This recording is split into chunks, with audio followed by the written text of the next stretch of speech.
और दिल्ली से बड़ी जानकारी, जहां आपके द्वार जन सुनवाई कार्यक्रम में मुख्यमंत्री रेखा गुप्ता पहुंच गई हैं।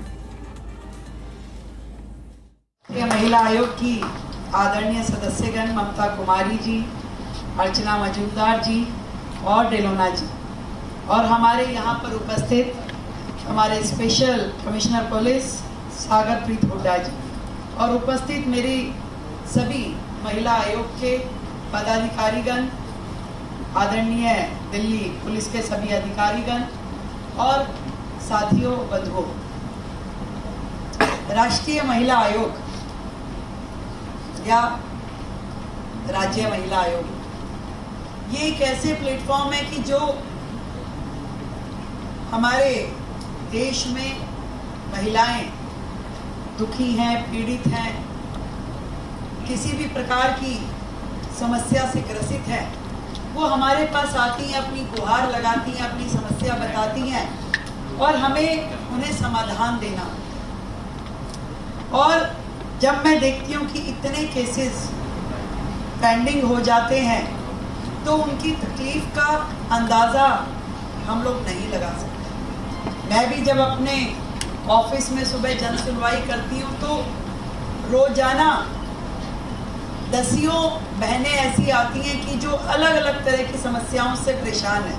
कोई घर परिवार में डोमेस्टिक वायलेंस के कारण से, कोई पति के छोड़ जाने, पति के गायब हो जाने या अन्य किसी तकलीफ के कारण से। कई बार ऐसी माँ भी आती है जिसे बच्चों ने घर से बाहर निकाल दिया और वो दुखी है कि अब मैं कहाँ जाऊँ, अब मैं क्या करूँ। ऐसी माएँ भी समाज में उपस्थित हैं। और आज तो सुबह मेरे पास में 2 बच्चियों के पेरेंट्स आए कि जी मेरी बेटी को गली के कुछ लड़के तंग कर रहे हैं और शिकायत करने के बावजूद भी तकलीफ कम नहीं हुई।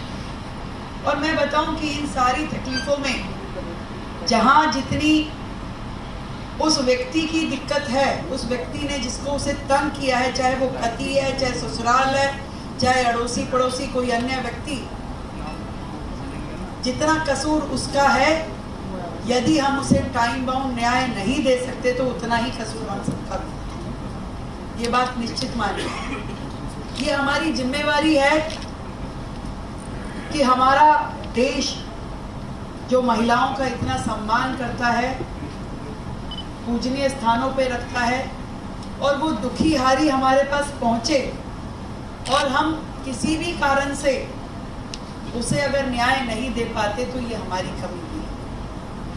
हमारे पास जितने केसेस आए, मेरा तो पर्सनली ये मानना है कि हो सकता है कई बार कानून के दायरे में हम उसे उतनी मदद ना दे पाए, परंतु उस महिला की जगह यदि हम एक क्षण भर भी इस बात का एहसास कर लें कि ये मेरी अपनी बहन भी हो सकती थी, मेरी अपनी बेटी भी हो सकती थी, मेरी माँ जैसी ये है, ऐसा सोच के यदि हम समस्या का समाधान करने लगेंगे तो शायद हम ज़्यादा बेहतर न्याय भी कर सकेंगे और हमारी समाधान की स्पीड भी बढ़ सकेगी। कई बार हम रूटीन में चीज़ों को इस प्रोसेस के प्लेटफॉर्म पे छोड़ देते हैं कि ठीक है, रूटीन में जैसा होगा उसी तरीके से उसे समाधान मिल जाएगा। क्या करें हम, इसमें तो इस कानून की कमी है, इसमें तो ये व्यवस्थाओं की दिक्कत है, या इसकी सुनवाई में इतना समय तो लगेगा ही लगेगा। और कई बार तो मैं देखती हूँ दीदी कि पति पत्नी का अगर झगड़ा होता है तो हम उसे सीरियस ही नहीं लेते, बहुत ही कैजुअली समाज इस दृष्टि से देखता है कि क्या हुआ।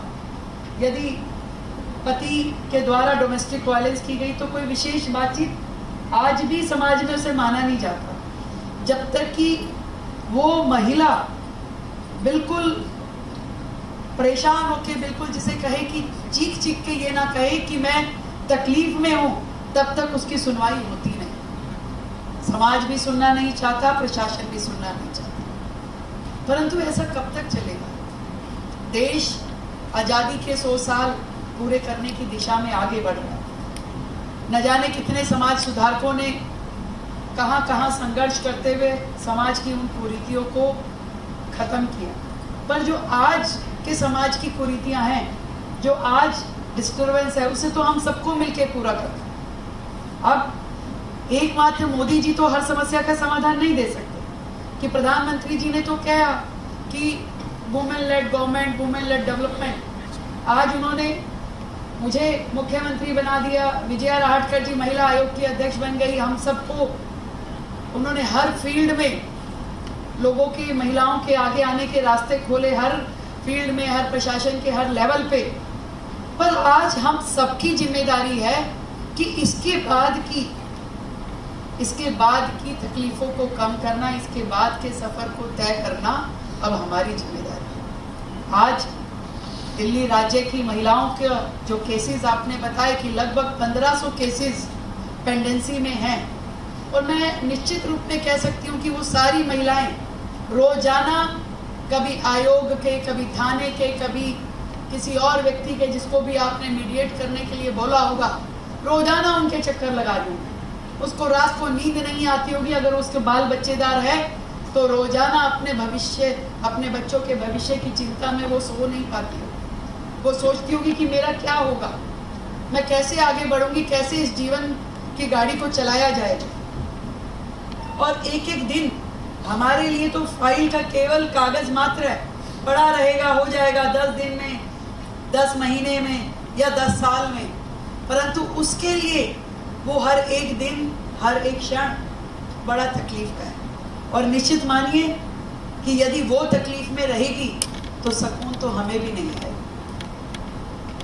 सुकून तो हमें भी नहीं आएगा। और यदि हम उसकी मदद कर पाते हैं, उसको कानून के दायरे में आउट ऑफ वे भी उसको बिठा के उसको सुनना, उसको समझना, उसे समाधान देना करते हैं, तो हमें भी ये महसूस होगा कि हाँ, इस प्रगति की राह में, इस महिलाओं के सम्मान की दिशा में हमारे माध्यम से जो भी हमने समय लगाया, सीरियसली जो समाधान दिए, वो समाज की बेहतरी के लिए नेक्स्ट स्टेप है।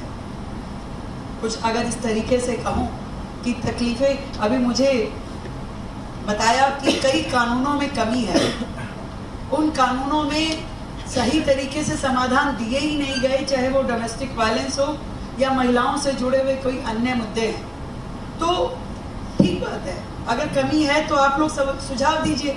महिला आयोग भी इसमें रिपोर्ट निकाल सकता है कि किस किस कानून में कहाँ कहाँ कमी है, उसको किस लेवल पे ठीक करना है। और सरकारें भी बात करेंगी और आयोग भी बात करे, और यहाँ तक कि हमारे पुलिस प्रशासन को भी यदि लगता है कि जब भी हम किसी केस का समाधान करने के लिए जाते हैं और यहाँ आकर के हमारी गाड़ी रुक जाती है, तो आप भी अपने सुझाव दे सकते हैं कि इस कानून को अगर इस दृष्टि से देखा जाए तो ज़्यादा महिलाओं को न्याय मिल पाएगा। एक रिसर्च जरूर हमें इस लेवल पे पहुंच के फ्लोट करनी चाहिए, जिसके माध्यम से, देखिए, केंद्र सरकार ने 1200 ऐसे कानून बदले जो कि आज की वर्तमान की स्थिति में किसी काम के थे ही नहीं। यदि वो 1200 कानून बदले जा सकते हैं तो महिलाओं को न्याय देने वाले और भी कानूनों में परिवर्तन हम कर सकते हैं, बशर्ते कि सही प्लेटफॉर्म पे, सही स्टडी के साथ में, सही दिशा में सुझाव मिले। और इस सुझावों के साथ हो सकता है कि ये वर्तमान में जो परिस्थितियां हैं, इसको हम बेहतर कर सकें। कल हमने दिल्ली सरकार के माध्यम से मैट्रीपीआर का अपलोड किया, उस सिस्टम को हमने दिल्ली सरकार के माध्यम से चालू किया, जिसमें फॉरेंसिक रिपोर्ट जो होती हैं, चाहे एमएलसी की है, चाहे पोस्टमार्टम की है, उनको एक्सपीडाइट करने के लिए, उनको डिजिटल रिपोर्ट की प्रस्तुति के लिए हमने प्लेटफॉर्म शुरू किया है, ताकि हजारों फॉरेंसिक रिपोर्ट्स जो पेंडिंग पड़ी हैं, जिसके कारण से आपकी कानूनी कार्रवाई डिले हो रही है, उसको, जो 3 नए कानून आए जिसमें ये प्रोविजन क्रिएट किए गए, पूरे देश में अब मैट्रीपीआर को लागू किया जा रहा है और दिल्ली में कल से ये व्यवस्था चालू हो गई है।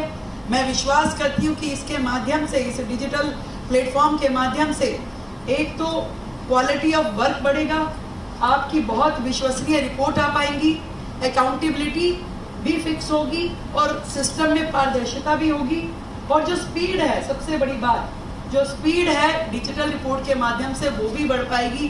तो आज ऐसे अनेकों केस जो महिलाओं के कारण के केसेस भी हैं, चाहे वो दहेज के कारण से मारे गई बहनें हों या अन्य जो उसकी केसेस हैं, उसको भी जल्द त्वरित समाधान मिल पाएगा। मैं समझती हूँ कि इस माध्यम से हम सबको मदद मिलेगी। दिल्ली सरकार ने भी ऐसे प्लेटफॉर्म वन स्टॉप सेंटर जैसे शुरू किए हैं। दिल्ली में अभी 11 स्थान पे ऐसे वन स्टॉप सेंटर हैं जिसमें कोई भी मुसीबत में महिला है तो वो वहाँ जा कर के मदद ले सकती है। उसमें कानूनी मदद भी है, उसको रहने की व्यवस्था भी मिलेगी, उसको भोजन पानी की व्यवस्था भी मिलेगी। जो भी मदद उस विपरीत परिस्थिति में उसे चाहिए, वो सारी मदद सरकार की ओर से वन स्टॉप सेंटर पे मिलेगी। और इस बार के बजट में हमने उसका बजट जो है कई गुना ज़्यादा किया है ताकि बेहतर सेंटर दिल्ली में बहनों को उपलब्ध कराए जाए। दिल्ली में पूरे 50,000 और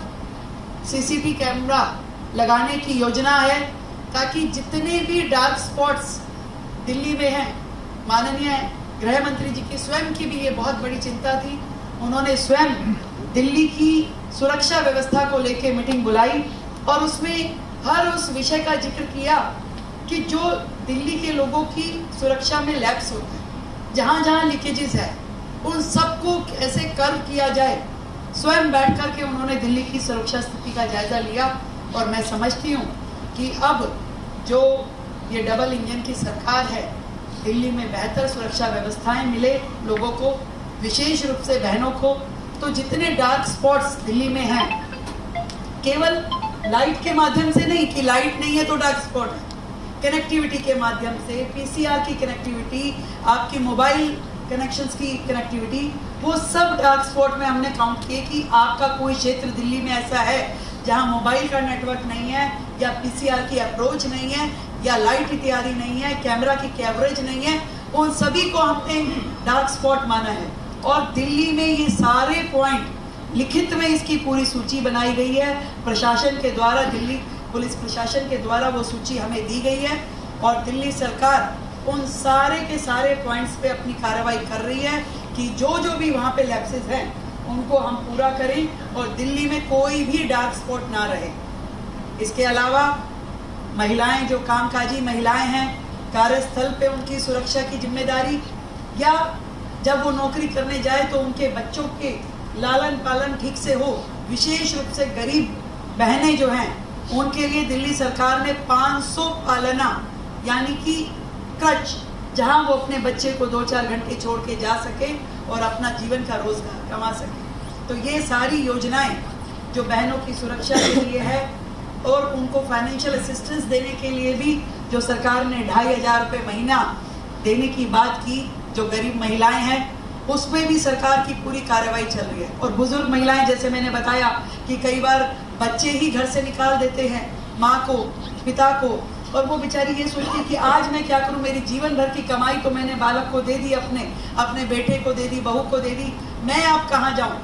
ऐसे सब लोगों के लिए भी विशेष रूप से हेल्थ के लिए 10 लाख रुपए तक का इलाज 70 साल के ऊपर के दिल्ली के सभी बुजुर्गों के लिए सरकार ने व्यवस्था की है। आयुष्मान वय वंदना योजना के माध्यम से दिल्ली में अब रजिस्ट्रेशन शुरू हो गए हैं।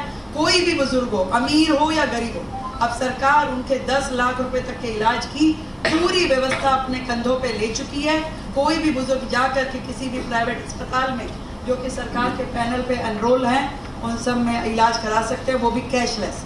ये सारी की सारी व्यवस्थाएं जो सरकार खड़ी कर रही है, निश्चित रूप में बुजुर्गों के लिए, महिलाओं के लिए, बच्चों के लिए बेहतरी हो सके।